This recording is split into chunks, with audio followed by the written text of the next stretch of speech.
Chahi asigi me ahumdagi chatharakliba kuki narco terrorist singi lan asida aikhoina kari tawgadagi amadi leingakta kari tawhaningbagi haibagi matangda miyamgi oiba mifam ama ngasi Thobal district ki Charangpat mamang leikaida leiba Jingu Arong Ningthau laibungda pangthokhibaga loinana warep kayasu laukre 14 clubs and Maira Paibi Coordinating Committee 5 villages Charangpat Bengi Thokjom Icham Khuno Nepra Company na sinduna pangthokhiba miyamgi mifam aduda social activist Mahesor Thongnaujam Manipur University ki Professor Chinglen Maisnam apunba Manipur kanba Imalup Amgil gi President Nganbi Leima amadi tongan balup kaya gi mihut sing amadi Maira Paibi ima kayana athoiba mithung sing oina saruk yakhi Thauramgi saruk ama oina ngasigi mithung singna lujingduna Manipur gi apunbagi saktam kaibe yaroi haina ima leba ki damak thawai katkraba athauba singi amasung Moreda kuki militant singna nongmaina kaplakpadagi laikhidraba SDPO More CH Anand gi photo da laisu katuna ikai kumnaba utki loinana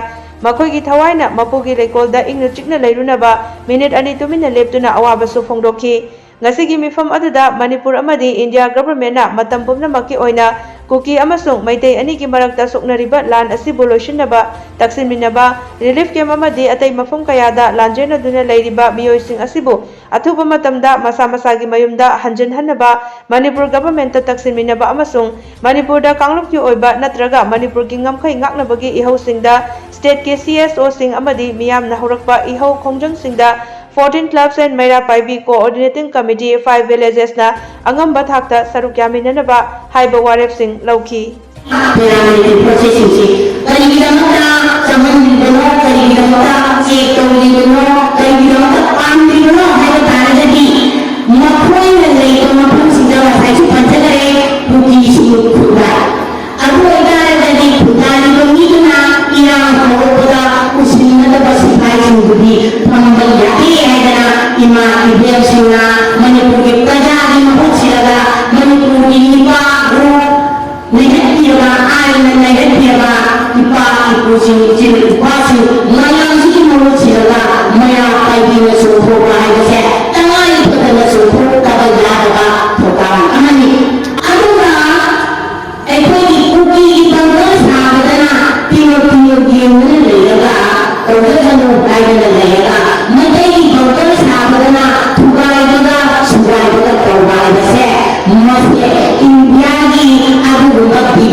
Journey. Another journey away,